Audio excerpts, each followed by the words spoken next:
Hello friends, welcome to Dhana's tips. இன்றைக்கி நம்ம ரொம்ப டேஸ்டியான மற்றும் கிறிஸ்பியான ஸ்னேக் கார்ட் ரிங்ஸ் எப்படி பண்ணுறதுன்னு பார்க்கலாம்.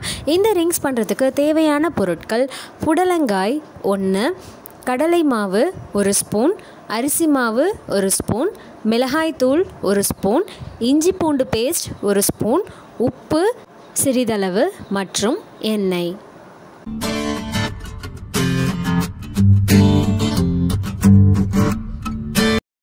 முதல்ல புடலங்காயை இந்த மாதிரி ரிங் மாதிரி அரைஞ்சிக்கலாம். புடலங்காயை நறுக்கிட்டு நடுவில் நமக்கு வெள்ளையாக இருக்கும்ல, அதை நம்ம கையை வச்சு அழுத்தி விட்டோன்னா நமக்கு வெளியில் வந்துடும். புடலங்காயை ரொம்ப மெல்லிஸாக கட் பண்ணாமல் இந்த மாதிரி கொஞ்சம் குண்டு குண்டாக கட் பண்ணிக்கலாம். ரொம்ப மெல்லிஸாகி நம்ம பொரிக்கும் போது அது நமக்கு ரொம்ப சுருங்கி போயிடும். அதனால தான் கொஞ்சம் நம்ம குண்டு குண்டாக அரைஞ்சிக்கிறோம். இப்போ பார்த்திங்கன்னா எல்லா புடலங்காயும் அரிஞ்சு முடிச்சாச்சு. இதில் நம்ம கொஞ்சமாக உப்பு சேர்த்துட்டு கலந்து விட்டுக்கலாம். உப்பு சேர்த்து முடித்ததுக்கப்புறமா மிளகாய்த்தூள் சேர்த்துட்டு கலந்து விட்டுக்கலாம். புடலங்காய் இலசாக இருந்தாலும் முற்றினதாக இருந்தாலும் அதோட சத்துக்கள் ஒரே மாதிரியாக தான் இருக்கும். அடுத்து இந்த புடலங்காயில் நம்ம மிளகாய்த்தூள், அரிசி மாவு, கடலை மாவு இது எல்லாத்தையும் கொஞ்சம் கொஞ்சமாக சேர்த்து கலந்து விட்டுக்கலாம்.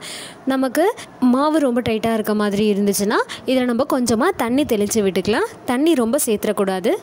புடலங்காயில் நார் சத்து இருக்குது, அதே சமயத்தில் நீர் சத்தும் அதிகமாக இருக்கிறதுனால இது நம்ம குடலோட இயக்கத்தை சீராக்கி மலச்சிக்கல் பிரச்சனையை சரியாக்கும்.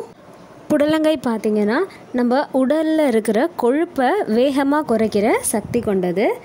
வெயிட் லாஸ் பண்ணணும்னு நினைக்கிறவங்க வாரத்துக்கு 3 தடவை புடலங்காயை பச்சடி இல்லைனா கூட்டு செஞ்சு சாப்பிட்டா உங்களால் ஃபாஸ்ட்டாக வெயிட் லாஸ் பண்ண முடியும். புடலங்காய் பார்த்திங்கன்னா நம்மளோட ரத்தத்தை சுத்தப்படுத்துகிற சக்தி கொண்டது. புடலங்காயில் விட்டமின் சி, ஃப்ளோவோனாய்ட் இருக்குது. இது நம்மளோட நோய் எதிர்ப்பு சக்தி மண்டலத்தை அதிகப்படுத்தும்.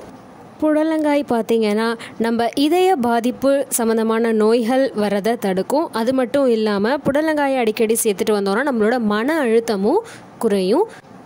மாவு நல்லா பிசைஞ்சு முடிச்சாச்சு. ரிங்ஸ் பண்ணுறதுக்கு தேவையான புடலங்காயை ரெடி பண்ணியாச்சு. அடுத்து கடாயில் போட்டு பொரித்து எடுக்க போகிறோம். அதுக்கு பொரிக்கிறதுக்கு தேவையான அளவு எண்ணெய் விட்டு எண்ணெயை நல்லா சூடு பண்ணிக்கலாம். எண்ணெய் நல்லா சூடானதுக்கப்புறம் நம்ம ரெடி பண்ணி வச்ச புடலங்காயை கொஞ்சம் கொஞ்சமாக எண்ணெயில் சேர்த்து பொரித்து எடுத்துடலாம். அடுப்பு சிம்லேயே வச்சுக்கோங்க. நமக்கு உடலில் ஏதாவது ஆரோக்கிய குறைபாடு வரும்போது நம்ம உடலில் உள்ள உறுப்புகளோட செயல்பாடும் பார்த்திங்கன்னா கொஞ்சம் மந்தமாக தான் இருக்கும். அந்த மாதிரியான நேரத்தில் நம்ம புடலங்காயை சேர்த்துட்டு வந்தோம் அப்படின்னா புடலங்காயில் இருக்கிற இந்த விட்டமின் சி நம்மளோட இரத்த அணுக்களுக்குள்ள ஊடுருவி எல்லா உறுப்புக்கும் பரவி அது மந்தமாக இருக்கிற உறுப்பு எல்லாத்தையும் திரும்ப பழையபடி ஆரோக்கியமாக செயல்படுறதுக்காக அதை வலுவடைய செய்யும். சர்க்கரை நோயாளிகளுக்கு இந்த புடலங்காய் ரொம்ப நல்லது.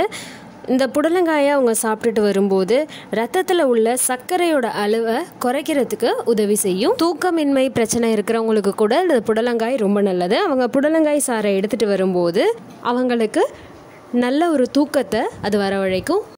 இப்போது புடலங்காய் பார்த்திங்கன்னா 2 பக்கமும் நல்லா செவந்து வறுபட்டுருச்சு. இதை நம்ம கடாயிலிருந்து எடுத்துடலாம். இதே மாதிரியே நம்ம தயார் பண்ணி வச்ச புடலங்காய் எல்லாத்தையுமே கொஞ்சம் கொஞ்சமாக எண்ணெயில் சேர்த்து பொரித்து எடுத்துடலாம். ரொம்ப டேஸ்டியான மற்றும் கிறிஸ்பியான ஸ்னேக் கார்ட் ரிங்ஸ் தயாராகிடுச்சு. ட்ரை பண்ணிவிட்டு எப்படி இருக்குன்னு கமெண்ட் பண்ணுங்கள். சேனலுக்கு சப்ஸ்கிரைப் பண்ணுங்கள். மறக்காமல் பக்கத்தில் இருக்க பெல் ஐக்கானை கிளிக் பண்ணிக்கோங்க. தேங்க்யூ.